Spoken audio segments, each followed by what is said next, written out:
What is up, everyone? We just talked about I'm always behind. I'm muted and Robyn's not. But what's up, y'all? It's tea time with Robyn. Yeah, we got a lot to discuss. I am T. She is Robyn. What is up? 6'7". I don't even know. Sister, we have got Uh, hot one going for today. we do. I don't know where you've been, or maybe you were just like la la la la. I don't want to hear anymore. And you know what? We're with you, but we have to discuss it. We have a lot to talk about. So let me just get into this part of it, and then we can move a little bit back. Where were you when you got the news? Well, considering it was about 6 o'clock in the morning, I think our time, I was in bed looking at my phone, getting ready to get out of bed, and I almost had a stroke. I was shocked. I was stunned. I did not expect what happened to happen. And we'll get into all the little nitty gritties, but it was shocking. Yeah. I was at the store. So I came home and I don't know, because sometimes I just keep my phone in my pocket, whatever, right? So I'm like, whatever. So then Mike, my co-host with my other podcast, Mike texted me, "Did you see the news?" I'm like, "What are you talking about?" He was like, "Sean McDermott just got fired." And I'm like, "What?" So then my wife's like, "What happened?" I'm like, "Sean McDermott just got fired." And she's like, "Yeah, right." And I'm like, I said, "No, this is wow."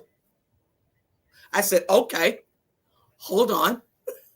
So me and Mike did an emergency pod on it. But yeah, I was like, okay. But anyway, let's move back. We're gonna move on back. Robyn, that game. What we gonna do, Robyn? What we gonna do? I'll be quite honest with you. I didn't know how to approach this conversation with you because I'm a fan, and and we've been a fan a long time. Yes. So, like on that Sunday, I was just like, I'm tired of feeling this way. Still watch football because again, I'm a football fan. Um, but how are you feeling? It was a similar sort of thing. I remember when we lost the game after the dust settled down and I kind of got my blood pressure under control over that ref call.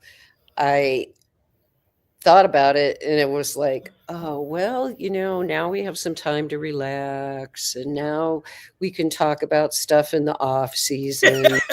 And we're going to go nice and slow for a few weeks so I can just put up my feet and relax. And then I couldn't. Then I just told my husband this morning, honey, this stuff is not going to settle down until after the draft. So just so you know, life is going to be interesting in Billsville. Hi, Sandra. Good morning. Hey, good morning. We are back on Facebook. Are we? Yes. Woo! I don't know what happened, what's going on, but I'm happy to say Sandra is writing from Facebook, so we are back on Facebook. So good. Yes, for sure. This game for me, and like I said, we're gonna hit like some little bit of topics of the game. We're not gonna get too deep dive in the game because I don't give a shit, to be quite honest. About that game anymore. Oh God. It went from no flags to let's flag it up. Let's flag it up. Let's flag it up. What was that all about? It was crazy. I was even making comments that it was nice to see that the refs weren't making it about them during the game and so on and so forth. And then I don't know, it was like a switch just flipped. They probably went together and huddled up and said, you know what we didn't do today? We didn't throw enough flags. We didn't throw enough flags today. All right, don't worry about it. We got it. We got it in overtime. If they go to overtime, we got it. Don't worry about it. And I just hate, and Bills fans are not crying. We're not crying about the flags. I'm not. My thing is, if you're going to allow them to play, allow them to play. Like, you know what Trey White said, what was so like, yes, allow it to be determined by the players and not by you. Allow it to be determined by the hard work that these players put in, and let it be determined by them. Bad call on him. Again, doesn't matter. Whatever. Suck it up, right? But I just thought it came down to, I need to be on TV. Look at me. This is what we're doing. Where as a fan, you just want to see the game played, and whatever it is.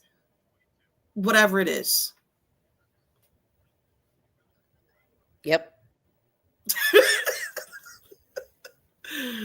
Oh, what's up, John? Yes, everything is fine on Facebook. John. Glad to have you back. It was me. It was on my end. So I'm glad, because that doesn't make me feel so awful as a non-digital native. Yeah, it was crazy. But what do you think in this game was the turning point? Okay, so I wrote this down, and I'm not joking when I say this. I'm not even being sarcastic at all.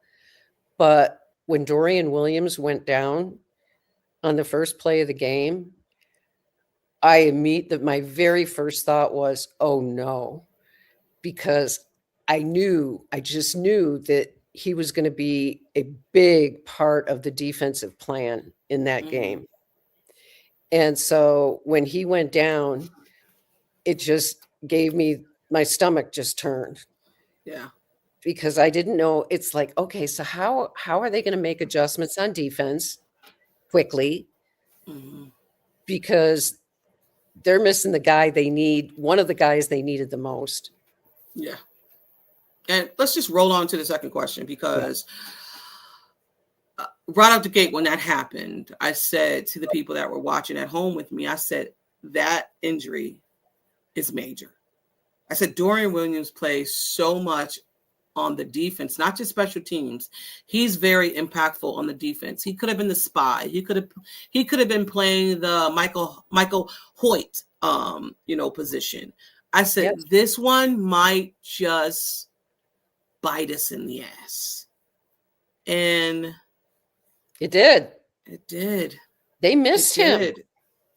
They missed him. They missed his muscle, because he hits like a brick house. And I think that was catastrophic, to be honest with you, to the game plan on defense. Yeah. I don't know what else to say. I think he had on his Instagram or Twitter, one or the other, he said he's doing fine. Oh, good. Dorian Williams, yeah. Good. Glad it was just a neck sprain and nothing structural. Yeah.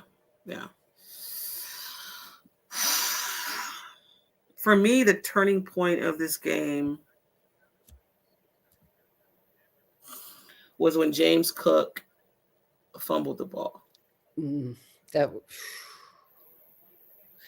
was massive. That was a massive momentum. Because what was it? 7-3, right? It was a 10. It could have been 14. It could have been 14-3, and the momentum, the swing of that was huge. It was huge. It was huge. It was almost unrecoverable at that point, because you knew Denver wasn't going to sit back. No. And they didn't. Yeah. The game, how the game flowed, I was never really nervous about this game. Thank you, John. Please like and share. We are back. Please like and share this. Appreciate you doing that, John, too. You always come through. John is the man. He is the man. And again, I said we're not going to really deep dive into it. We're just going to do some surface stuff because I know we're going to get into everything that happened. Save our time for other things. Yeah. Everything that happened after the game and everybody's feelings and us as Bills fans, how we're feeling and all that good stuff. Maybe not good stuff, but whatever. But yeah, the turning point for me was when he fumbled the ball. And it just it took the air out of everybody's room. It just took the air out of it, sucked it out. And you're just like, okay, still early though. Still early. Right. Plenty of time. But yeah. When you saw how Josh was playing, there was also that feeling of wondering if they would be able to come back, because this was not Josh's greatest game by any stretch of the imagination. It was his worst playoff game. And when he started looking shaky and throws the first interception, at that point, I'm like, we're in trouble. Yeah, because Josh is very, when it comes to interceptions in the playoffs, he does not play. He doesn't take risks like that. He's on point. And when you're like, okay, haven't seen this in the playoffs. Okay, buckle up, Buttercup. He's like, okay, we might have to. This might be a long one.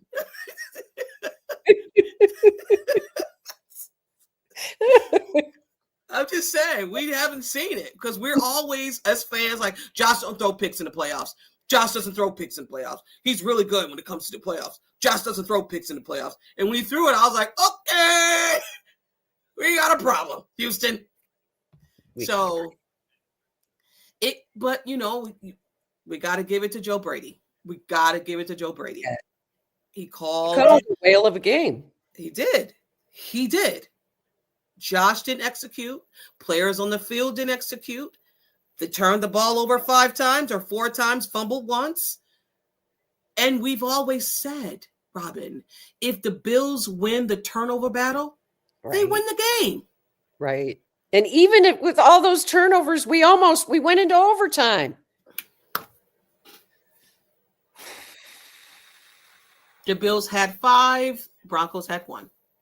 They won the time of possession. The Bills had more rushing yards than them, more first downs. You would look on paper and see that the Bills won this game. But then you're like, let me see the turnover battle. Hold on. Just give me a minute. Oh, no, that's no way you won that game. That's not. He didn't win that game. And you're just like, no, we didn't, because we have a quarterback who turned the ball over 4 times. We have a running back who fumbled it. And the most important people on the offensive side of the ball, the ones that you look to, the ones that you say, if I put it in these 2 hands, I know, in these 2 guys' hands, I know we're going to win. And what happened? Yeah.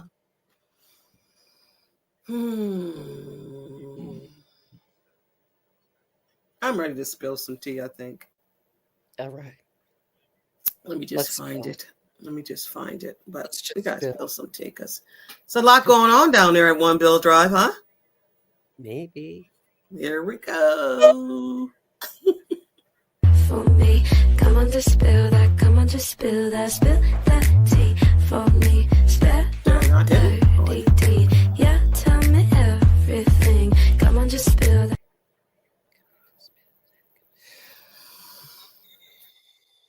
You spill first. Except you're muted again. So she's on mute. So while she's on mute, there you are. Am I back? You bet. I'm back. Hey, baby. All right. So prior to everything that happened, my spill the tea was Everybody who wants Sean McDermott, this is before. No, this was before. Everybody that wants Sean McDermott and Brandon being fired is crazy. Team had 5 turnovers. If anybody in Bills Mafia wants the head coach fired, I think I need to question your insanity. The blame goes on the offense. The head of that is Josh Allen. The defense kept them in the game. Mm-hmm. But after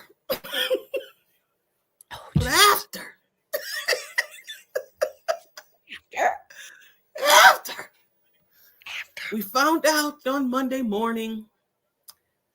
I don't even know, Robyn. I just don't know.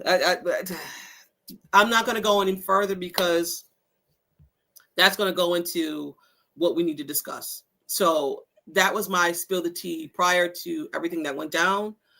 Mm-hmm. I thought everybody was insane because that's all I kept seeing. Sean McDermott needs to be fired. Sean needs to be fired. Sean McDermott needs to be fired. Something needs to happen.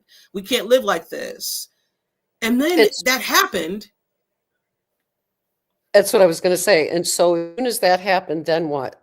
It's been crickets, right? I love Sean McDermott. Why did they fire him? Okay. I mean, that'll lead into my spill the tea. Go ahead. People, we have to lower the drama in our heads. I understand that we're a different fan base. I understand that we have been traumatized beyond words over the years. And it has left, as Steve Tasker always says, scar tissue. And I think I posted something this week that, okay, so now we're 95% scar tissue instead of 90% scar tissue. What's the difference? We're still full of scar tissue, and we overreact to everything, and we fall for clickbait like nobody's business because we like drama. And I have to say, I'm not on that bandwagon of liking drama because I don't think it helps anything. The hysteria that we're seeing now about Sean McDermott getting fired, and I don't care whether you think he should have gotten fired or should have gotten fired, shouldn't, whatever. The point is, the team was at a wall. The team was at a point where it couldn't get over the hump. So whatever your belief system is, make sure, like T said, you're not being a hypocrite and saying out of one side of your mouth, you wanted McDermott fired. And then the other side of your mouth, you're saying, get rid of the guy. That kind of hypocrisy drives me crazy. And the drama drives me crazy because I don't even think that Green Bay does the kind of things that we do as a fan base in terms of going nuts, being a small town. And I understand we're not Dallas, Miami, someplace that has all sorts of other things going on.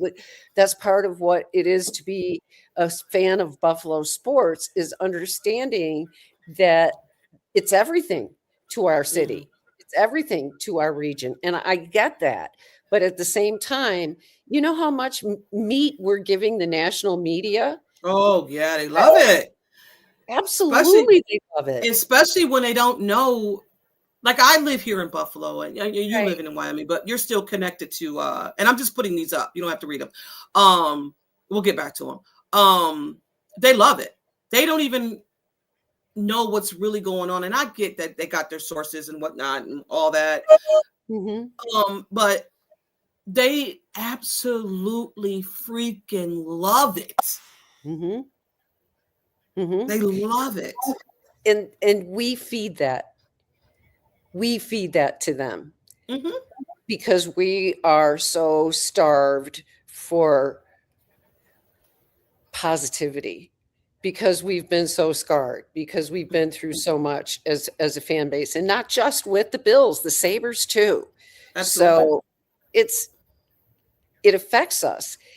But if we respond like drama queens, then I think so, to some extent we feed into that mass hysteria with the media, the national media, because they know they know exactly how to piss us off and try to do so on a regular basis. And people that can't see that, I wish you would just sit back and think about it, because the clicks are where it's at. The money, it's all about the money. Ain't a damn thing funny, is what a friend Go once. ahead, rap it. You got Robyn in here rapping. You got Robyn in here spitting bars. This is crazy. Who knew? Who knew? Who knew? So that, cut the drama, folks. That's my. But I mean, it wouldn't be Bill's Mafia without drama. And just like John just posted up and said that they're donating to Sean McDermott's. Now that I can get on board with. And I'm with it. But here's the thing about the firing. Sean McDermott got fired. They picked Brandon Beane. I know Sean McDermott picked Brandon Beane for the GM, right? Mm-hmm. But they both were reporting to Pegula. I know Sean McDermott probably feels like he got stabbed in the back. Mm-hmm. There's some rumors out there that Sean McDermott had concerns about the talent on the team, and it didn't sit well with him. They were asked an oppressor about the roster. And for me, that gave like a little insight of what these two men see when they look at the roster, right? One said, someone asked him, do you have a Super Bowl champion roster? Brandon Beane said, absolutely we do. Sean McDermott said, I love these guys. If that's not... That wasn't a ringing endorsement, was it? What? You love these guys. Sean, hey, Sean, I asked you about the roster. Yeah, I love these guys. Okay. When I watched that press conference, I removed my fandom because I love my Bills. And I was just, not that it was a shit show. I just knew, let me start over. There are owners who just are okay with winning games. That's it. I have a winning organization. I'm fine with it. I'm bringing in the fans. We're winning. It's okay.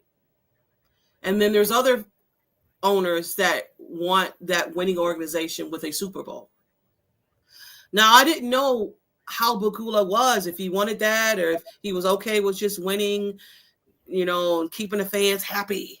We know now, don't we? Yeah. He's not just all right with just being all right. No, he's not. And I take my hat off to him for that. However, I will say, and he's admitted it himself, Mr. Pegula does not do well with interviews. He does not do well with the public. No. It's not his strong suit. I remember articles that were written when they first came on board, and he talked about how in his oil business, that Kim was the shining light, and she handled all of that. And he was so relieved because he's not the kind of person who can go in front of a camera and project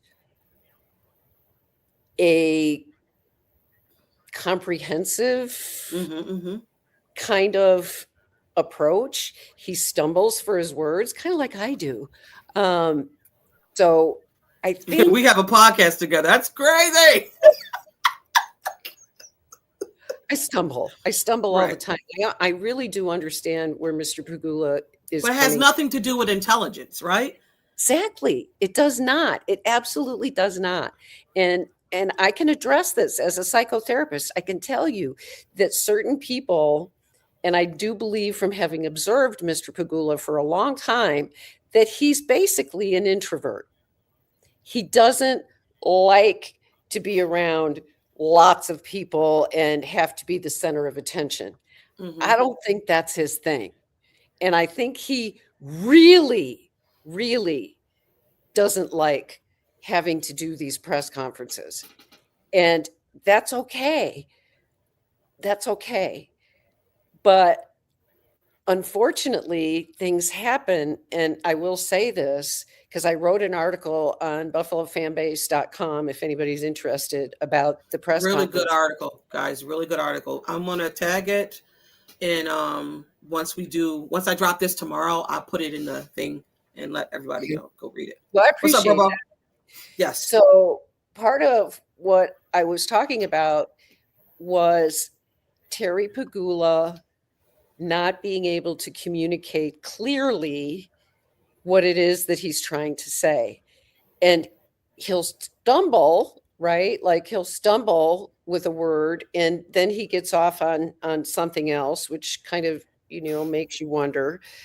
But his ineptitude, for lack of a better word, his ineptitude with these conferences just become fodder for the national media because they are slaughtering him.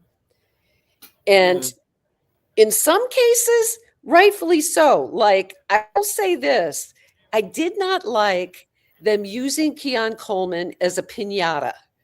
Yeah, And that was bad. that's what I wrote about in my article as well, because Keon Coleman was a piñata in that press conference. And if Keon Coleman stays in Buffalo, I will be surprised because the lack of decorum about the way they talked about him, I think, was evident. And it's like, oh, well, he's the hot potato. Who wants to take responsibility for having brought in that bust? And that's the only part of that where I was like, owner, right. Shut up. Right. Like, no, you don't know. You don't throw one of your players on the roster under the bus in front of, God and everyone. So that part of it was quite disturbing. And so that's where I believe things kind of got off the rails in the press conference. And it didn't get much better going from there. Yeah. For me, I know everybody is like, you made Chad said he was going to work with Keon. I've seen that too. Everybody was saying that he made a rash decision and he made it off of feelings and whatnot. I don't care when he made the decision. Everybody was done with Sean McDermott after 13 seconds. But then he came back. And then we had, if I miss the order of how we lost each year, forgive me. 13 seconds, a field goal. Diggs dropped the ball. Kincaid dropped the ball. Then this. I don't care. We could not continue to do the same thing. What do they say when you continue to do the same thing? It's called what? Insanity. Right? I'm sorry. Maybe for some people, the way it was handled was it wasn't correct. I get it. But we were off of Sean McDermott. I don't understand why now people are like, let me correct myself. Let me back up. I can understand why people are upset because Brandon Beane is still there. Okay, got it. Gotcha. But here's the, I don't care. I needed Sean McDermott to go. Okay? I'm sorry that it didn't go the way that you wanted it to go. And I'm not talking, it's just, I'm getting it off, y'all. It's not so much you or you or you. I'm just saying it. I needed him off my team. Sorry. And now there's a petition to get him back on the team. But all I kept hearing, I want him gone. Sean McDermott needs to be gone. I need that coach off my team. I need him not to coach no more. And now he's gone. And now everybody is having a shit fit. Yep. Because we no longer have Sean McDermott on our team. What y'all asked for? Yep. Make it make sense. Girlfriend, sing it. Bro, I can't. My heart can no longer be a part of 13 seconds, a missed field goal, a drop pass, Josh Allen playing, and it's not even, listen, the last game is what it was, right? It always comes down to, and I'll say this and then you can talk, Robyn. Please. You want the ball in your superstar's hand, right? Right, guys? And it happened. And what happened? We lost the game again. So while everybody was like, I want him off my team, the last game came down to my guy, who I love. I love him. He's our star. We're riding with Josh, right? And I know the flow of the game. It shouldn't have came down to that, but it did. And I want my guy that I'm paying, and I'm not paying him, of course, I'm just speaking, that's giving us the chance to win. And it failed. And then you're like, get him off my team. I want him off. He's off. He's off. He's off. He's off. We go on, right? I have an issue with kind of something you alluded to earlier in terms of many people wanted Sean fired for the last 5 years. And he gets fired. And now it seems like there's a vocal majority that are ready to protest and sign petitions and do that sort of. It's the swing is troublesome for me in terms of a fan base being somewhat hypocritical, because where are the voices that wanted him fired? I haven't heard them lately. Have you? All I'm hearing now is it's being overwhelmed by people that are absolutely off the rails because he was fired. And Kim said it best. Look at what Kim just said. You know what? People wanted Sean gone, but now are afraid of. Yes, that's exactly right. That's exactly right. Because here's the thing. They better not screw up this hire. Because this hire is the hire that's going to be in the rest of, for the most part, likely the rest of Josh Allen's career. Josh is going to be 30. So we're going to bring in a new coach with a new, presumably a different system with different coordinators and different whatever. And half the roster is going to be turned over. And there are people that are going to be traded. And all of this stuff is going to happen. And it's going to be on the new coach to be able to make this a seamless transition. That's a big ask. That's a big ask. So you better make sure you get the right guy this time. You better make sure. Because if you don't think Sean McDermott was the right guy, whether you do or you don't, it doesn't matter because he's gone.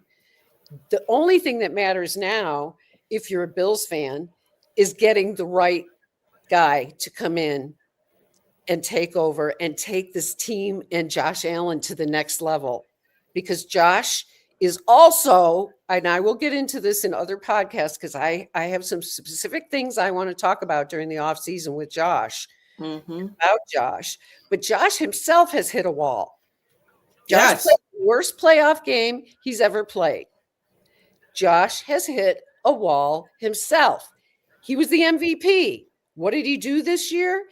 You know, there were times that he looked downright crappy in some games. Much more so than he has in the last few years. And so we have to look at that and begin to understand that part of that has to be the equation as well. I'm glad, by the way, I want to say this. I'm very glad because people are like, oh, why is the quarterback on the search committee for the new head coach? Well, I think it's a good idea in a way because your star quarterback is a big part of your game. So I'm fine with that. Why is that a big deal? Why is that? Why is that a big deal? A lot of everything. That's the thing. This is the drama. It's not just Josh. It's a lot of people in the room. Like intake, like he gets an input. Josh, what's your feelings about it? Not that he's the end all be all, but Josh, do you have? I don't think. Maybe Josh had more of an input prior, maybe, but you would want your MVP guy to be not that he's like searching, going through, hey guys, I want this guy. He's not doing that. Of course, they're going to say, give me your take.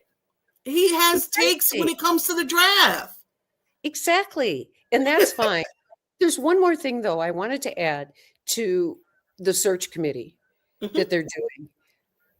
The one thing I heard Mr. Pegula say that made me so happy was when he said that Laura Pegula is going to be a part of that search committee. And the reason, excuse me, I think so, is because I think it really helps to have at least one woman's perspective on the search committee. Women think differently than men do. They look at different things in interviews and that sort of thing. And I will add one more woman that I would love to see on the search committee, and I bet she's on it, and I'll be very happy if she is, and that's Dr. Des, the sports psychologist, because I also think that that's a person who is very good at evaluating. You're taught when you're in school that you have to be able to make sense out of something in one session, right? Like you have to have an idea. So you're taught, your brain is taught to look at every single thing that you can possibly look at in a person's psyche. And I want to have somebody like that on the committee that's eyeballing these candidates. So that's all I have to say. For sure. And for John said, there will be a lot of different players on this team. On the squad next year. Absolutely. The only two people that are safe is Josh Allen and James Cook. That's it. Yeah, we talked about it before the show started. I could see a point where somebody like Deion Dawkins might be moved inside. There may be changes. There may be changes because we're going to have another offensive line coach. Okay. Yeah. I mean, it was just a lot that happened. Like soon after the game was over, Aaron Kromor saying he's retiring. I'm like, oh my God, what's going on? We were going to be talking about in the off season. Yeah, and I'm like, okay, no, all right, okay, that was Saturday. Okay, great.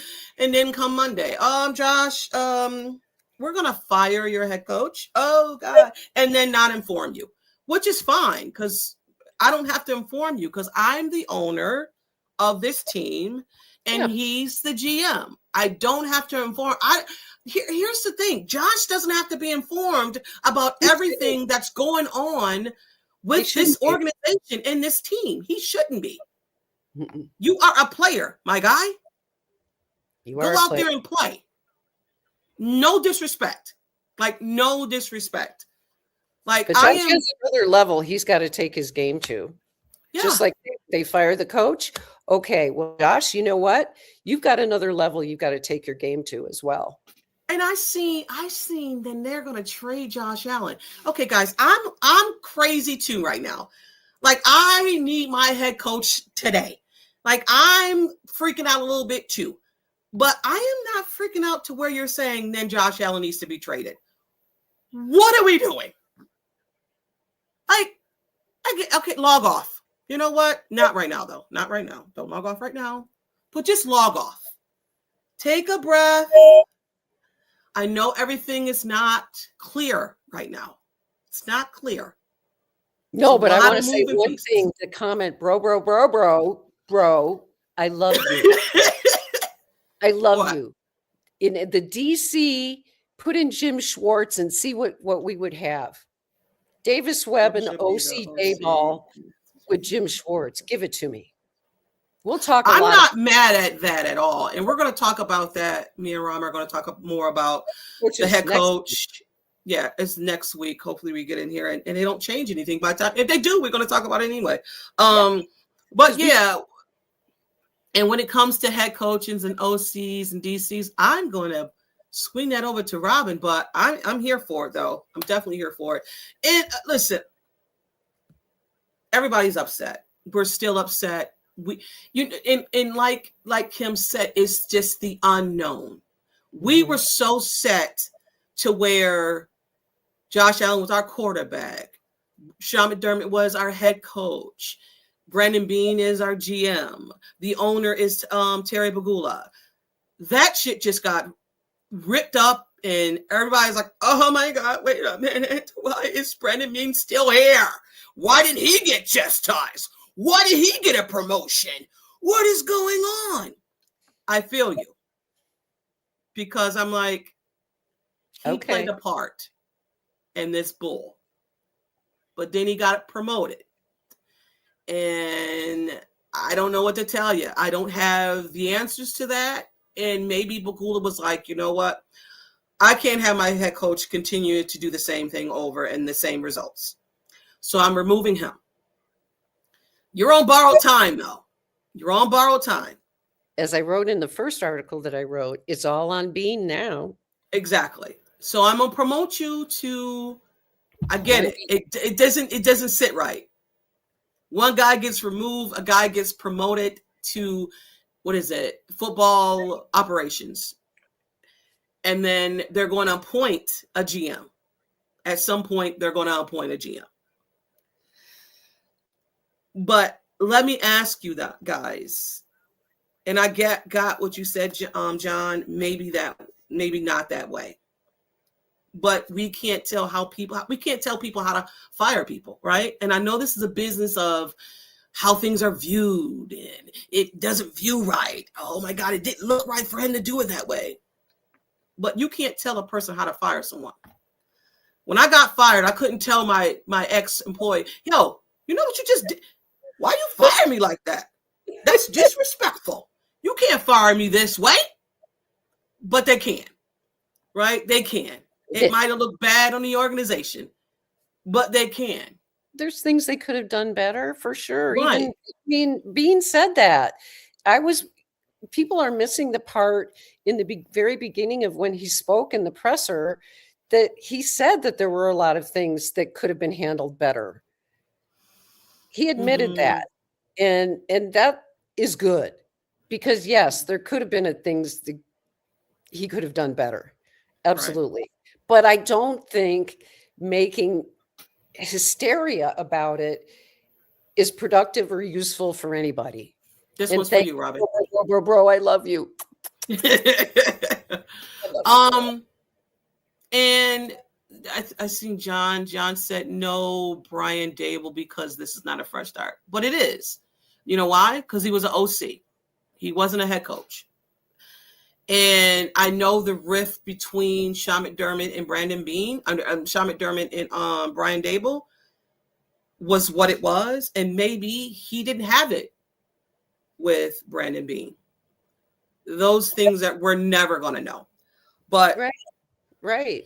But you make a good point. You make a good point. She always does, everybody. You're silly. I just don't get I tried to wrap my head around the whole time he was here, after 13 seconds, after, all of that other stuff, people were off of him. And now we got polls to bring him back and yes. It's just, my fan base is crazy. Yes, we are. Simply, yes, we are. But what we do want to do, I just want to say, and he probably never watched this, I just want to say thank you to Sean McDermott. Like, he broke our drought. He put culture back in this organization. He made it good again to be a Bills fan. And I appreciate all of that. Like, me too. We don't know what will happen from here on out. But he established something in this organization. And I don't know if that goes away. I don't know what the next coach will bring in. but I'm ready for it. I think we're all ready for something different because we couldn't continue to be where we're like on a downside. We're 12-5. Robyn, on a down year, we're 12-5. Josh didn't have his great year. He's still 12-5. Exactly. And I would like to also add to what you said, T, and thank you, because I think you put that very well. Whether or not you ever wanted Sean McDermott fired is irrelevant to me. What is relevant is that I will always cherish the memories that we had as this team went through the MIC process, right? We called it the MIC process, going through the process.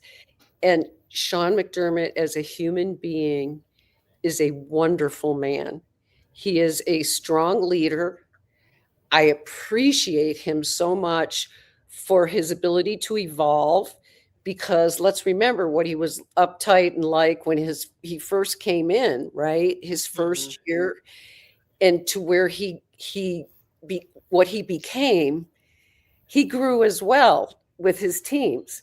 And he heard the criticisms, and he was at least willing to try to grow from those. The fact that he sat down with Tyler Dunn after Tyler wrote a ripping article about him, right? And he brought him in and sat down, or they had lunch or whatever for a couple of hours, and he embraced what Tyler told him. That is very special. And I don't want, yes, I don't want people to forget that part of Sean McDermott, because it's huge. It's a huge part of him. He's always looking at ways to grow. And I think in a way, if he didn't know that this was coming, I'm sure he thought about it. There's pictures of him when he was at the last game at Highmark Stadium, and he's standing there looking at the stadium, and things that he has said almost lead you to believe that he had an idea that this was coming. And if Sean McDermott is one thing, he is a man with class. He is not going to be an asshole. That's just publicly, okay? He might be behind closed doors, whatever, I don't know. But I know that in the public eye, he has always been so supportive of Buffalo. And it wasn't just blowing smoke. The man put his money where his mouth was, and he has been a part of Buffalo in a way that we have never seen a coach, maybe Marv Levy, but he's special. He's very special. And no matter where he goes, I'm glad he's not, hopefully not, in the division. I hope that he doesn't end up in our division. I can see him going to Cleveland. That's what I see. Because they need culture. Would be ideal for Cleveland. And we'll go into that in more detail. Yeah, we will. But I do want to just say that I'm very grateful, and that I will always be a fan of Sean McDermott, no matter where he goes. Yeah. And I want to say this, and then we can say what's next and all that stuff.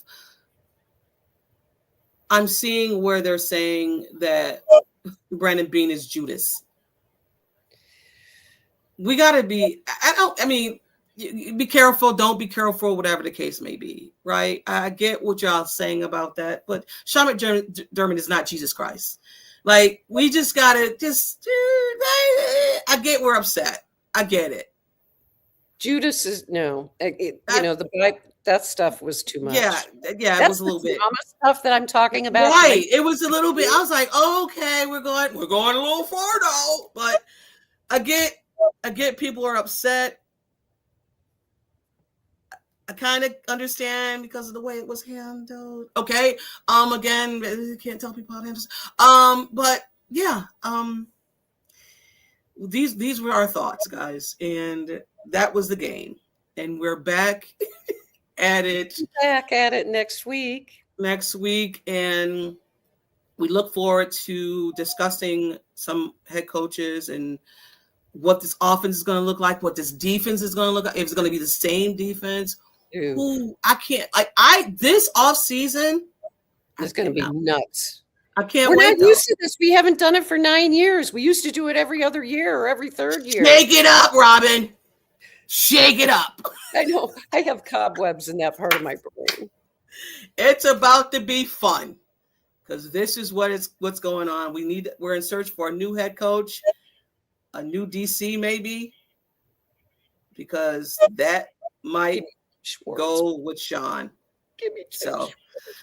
We are back on Facebook, thank God. And I thank you guys for tuning in. This has been Tea Time with Robyn. We'll see you next week. And like always, I don't care what happens. Go Bills. Go Bills. Love you. Love you.